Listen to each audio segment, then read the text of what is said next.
नमस्कार, आप देख रहे हैं न्यूज़ इंडिया 22 और आज हम पहुंचे हैं बाढ़ मोहल्ला फरीदाबाद विधानसभा में। और देखिए यहाँ पर भाजपा के प्रत्याशी चौधरी कृष्णपाल गुर्जर पहुंचे हैं, जिनका पुष्प वर्षा करके स्वागत किया जा रहा है।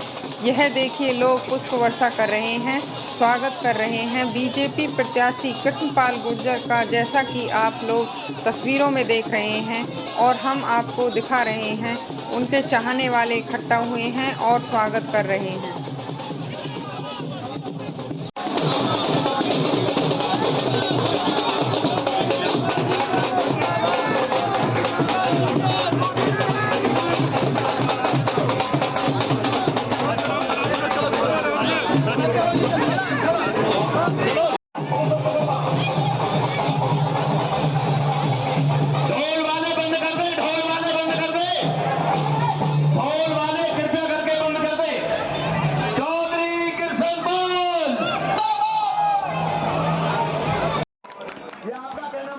नेता कृष्णपाल गुर्जर मंच पर पहुंच चुके हैं और लोग फूल मालाओं से उनका स्वागत कर रहे हैं।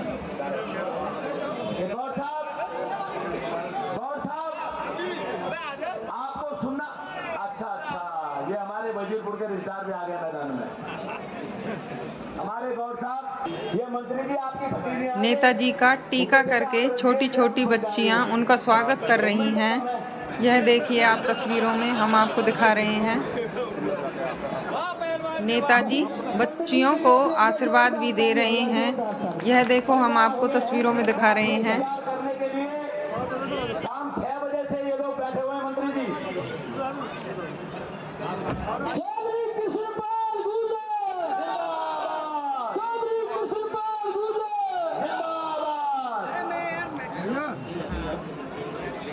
जिंदाबाद।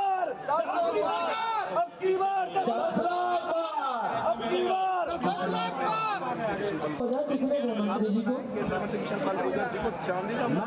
समाज की तरफ से चांदी का मुकुट भेंट किया जा रहा है नेताजी को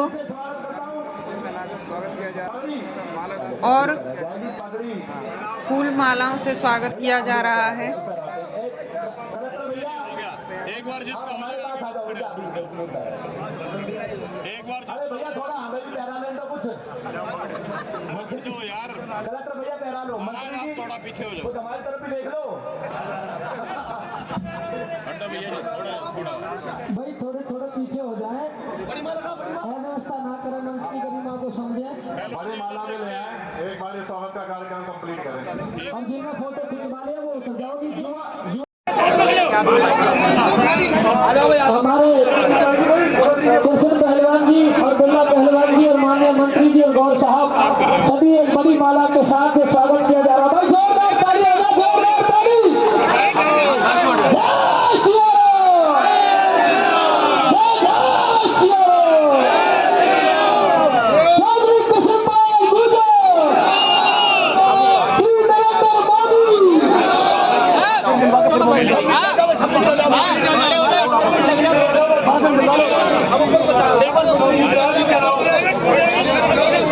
मंत्री जाएंगे कह दो एक बारी।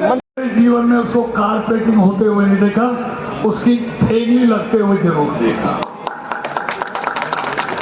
कभी किसी ने सोचा नहीं कि फरीदाबाद को भी एक अच्छा हाईवे चाहिए।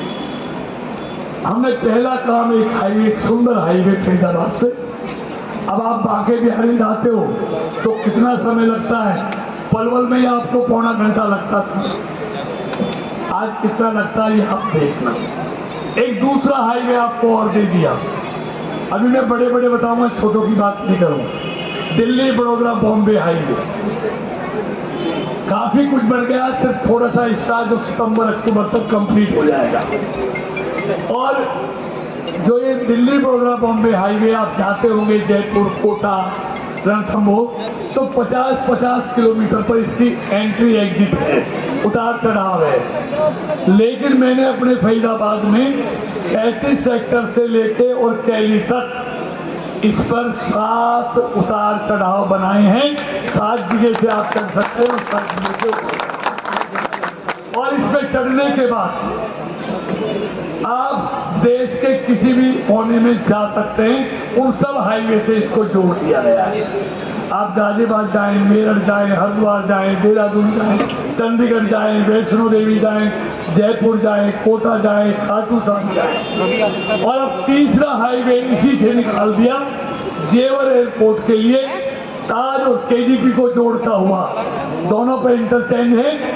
आधा घंटे में आप जेवर एयरपोर्ट इसी हाईवे से आप 65 सेक्टर से डाइवर्ट होकर तीसरा हाईवे वो दे दिया। एक चौथा और दे दिया आपको, फरीदाबाद, नोएडा, गाजियाबाद। 30 साल से सुन रहे थे, कभी कागजों में आता था, बनता नहीं। अब वो भी मंजूर हो गया है। 29 सेक्टर या ओल्ड के पुल से आप घड़ी लगा लेना, अम्मा हॉस्पिटल से रिवाजपुर, लालपुर और नोएडा और गाजियाबाद, आप घड़ी में 8 मिनट में आप नोएडा पहुंच जाएंगे, ये गारंटी मैं आपको। और परी चौक के लिए आपने देखी होगी, मंझावली सीरसी वाली सड़क बाईपास बन गया, पुल का काम भी लगभग कंप्लीट होने जा रहा है। आधा घंटा में आप फरीदाबाद से परी चौक पहुंचेंगे, मंझावली पुल से, वो भी लगभग तैयार हो गया। यही नहीं, आप 2014 से पहले नहर पार जाते थे, अंग्रेजों के जमाने के पुल से, आप खेड़ी वाले पुल को ही ले लो, घंटों घंटों जाम रहता था। पल्ला वाले की यही हालत थी, तिगांव वाले की यही हालत थी। किसी ने एक पुल बनाने का नहीं सोचा। हमने 10 साल में 37 सेक्टर से लेकर और शाहपुरा तक 1 दर्जन 4 लेन पुल बना दिए, अब जाम नहीं।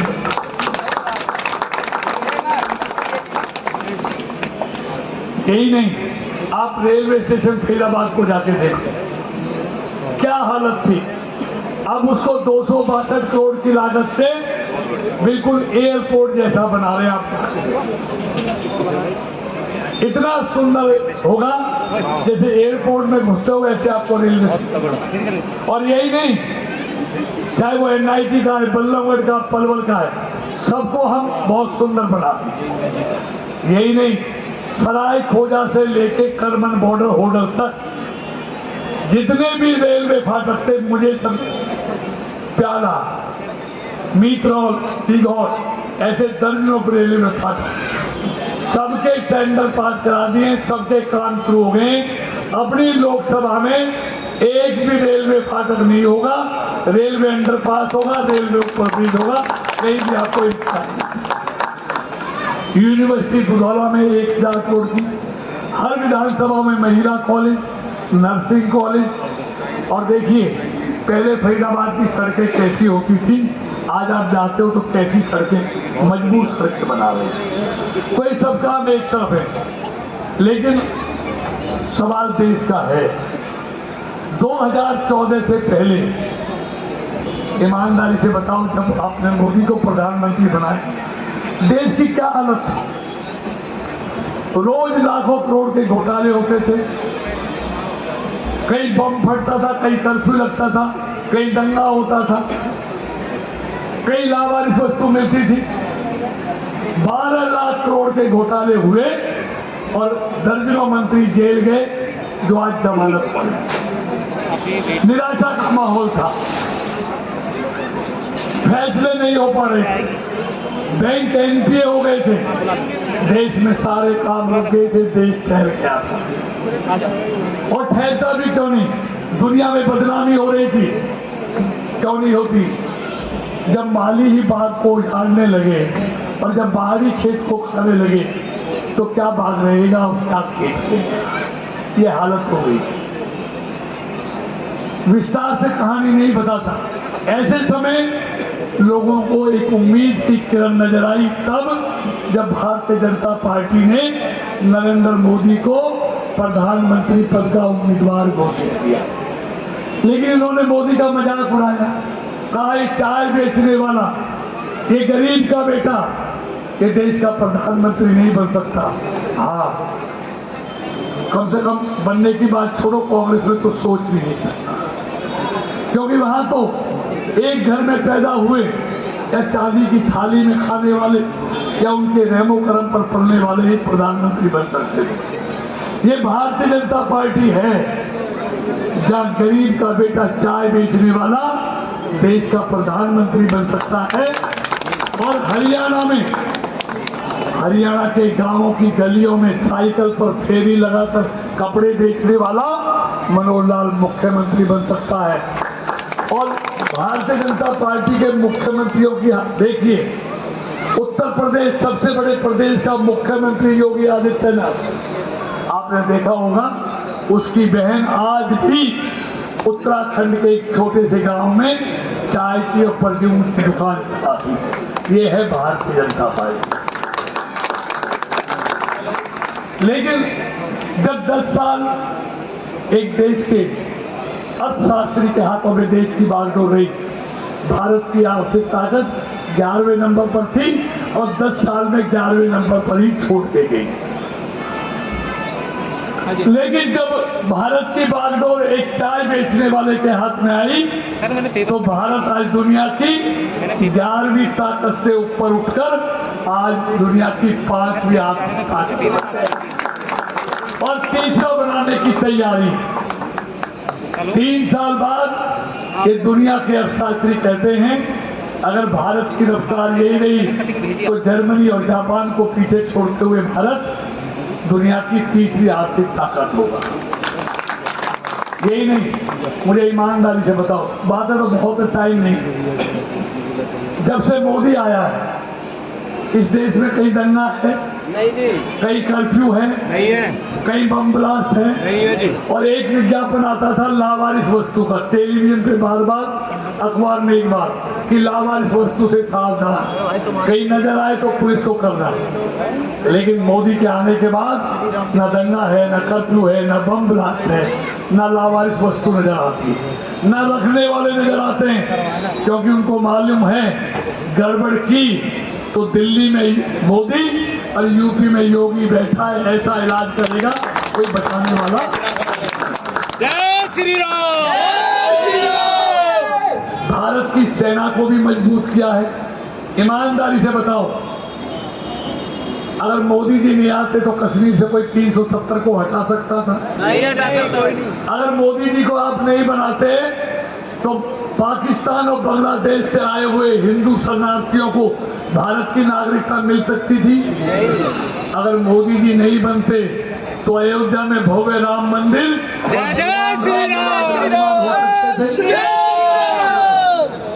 ये सब इसलिए हुआ कि मोदी जी को आपने पूर्ण बहुमत की सरकार दी। ये उसकी ताकत थी, पूर्ण बहुमत की सरकार देने की। इस देश ने लंबे समय तक अल्पमत की सरकारों का खामियाजा भोगा है, जो फैसले नहीं कर पाई। मोदी जी को पूरा बहुमत दिया तो उसने देश हित में फैसले लिए, कोई रोकने वाला नहीं था। मोदी के एजेंडे में देश है, उनके एजेंडे में परिवार है और लूट है। ये दोनों में अंतर है।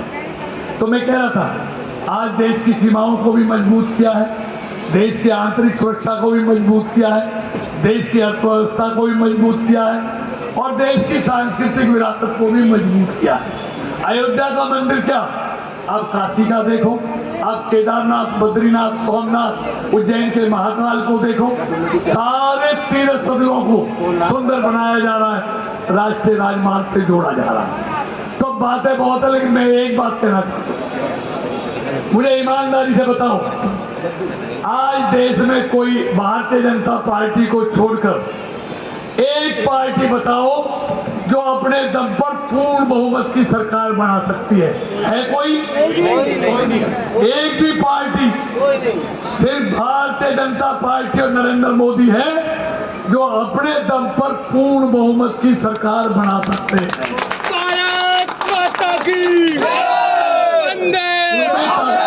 उनमें ताकत क्यों नहीं है? ताकत नहीं है इसलिए तो सारे एक हो रहे हैं कि सारे मिलकर मोदी को हटा दो।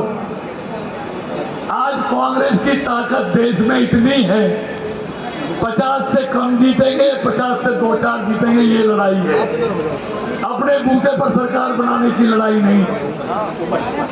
दूसरी बात मैं कहता हूं, भाई आप कमल का बटन दबाओगे तो सबको पता है कौन प्रधानमंत्री बनेगा। जो बेटे जी नरेंद्र मोदी बनेगा, सारे देश को मालूम है। अगर गलती से कोई और दब गया तो आपको मालूम ही नहीं है।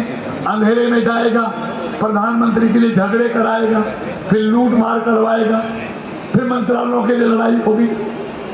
तो कोई चेहरा नहीं है।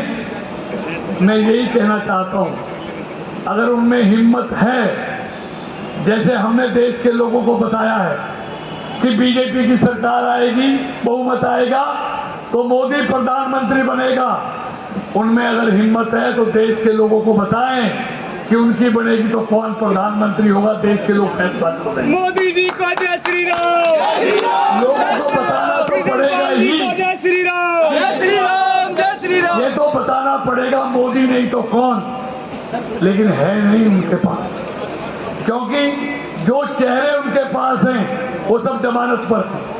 वो 12 लाख करोड़ के घोटालों में उनके चेहरे काले हैं, इसलिए वो नाम नहीं बता रहे।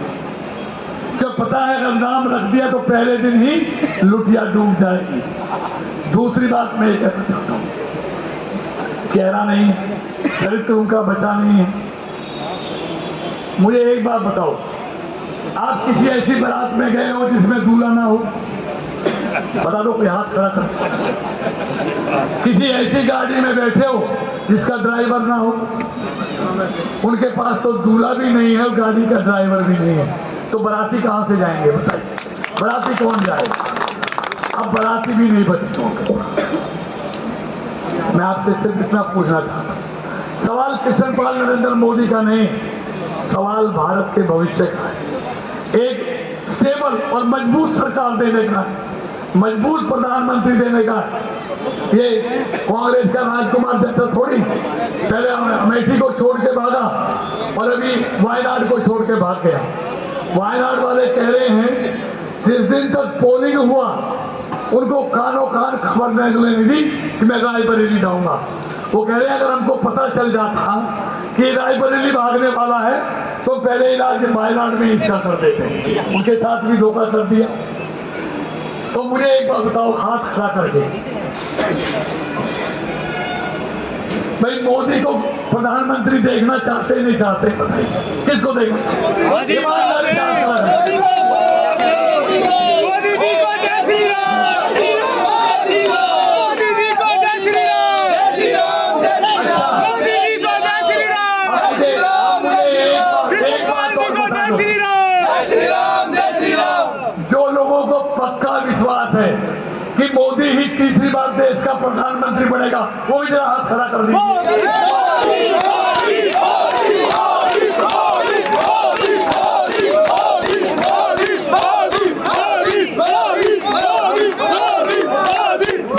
जवाब ये कि मोदी ही तीसरी बार प्रधानमंत्री बनेगा, आपने अपनी आत्मा से बता दिया। लेकिन मोदी को प्रधानमंत्री बनाने के लिए एमपी भी चाहिए ना, कि बगैर एमपी के बन जाएगा? कृष्णपाल जी को जय श्री राम, कृष्णपाल जी को जय श्री राम, जय श्री राम, जय श्री राम, कृष्णपाल जी को जय श्री राम, जय श्री राम, जय श्री राम। उनका उम्मीदवार मैं आपके बीच में हूँ। भारत माता की जय। मोदी प्रधानमंत्री बनेगा। चौधरी कृष्णपाल धन्यवाद। एक बात कह के समाप्त कर रहा हूं, ये भी सबको विश्वास है मोदी की सरकार बनेगी। उस सरकार में फरीदाबाद को हिस्सेदारी कौन दे सकता है? भाई ऐसा तो नहीं है मोदी की सरकार बने और हिस्सेदारी कांग्रेस को मिल जाए, ऐसा हो सकता है? तो मोदी की सरकार बनेगी तो उसमें हिस्सेदारी आपका ये भाई, आपका ये बेटा ही दिला सकता है। इसलिए मैं आपको निवेदन करने आया।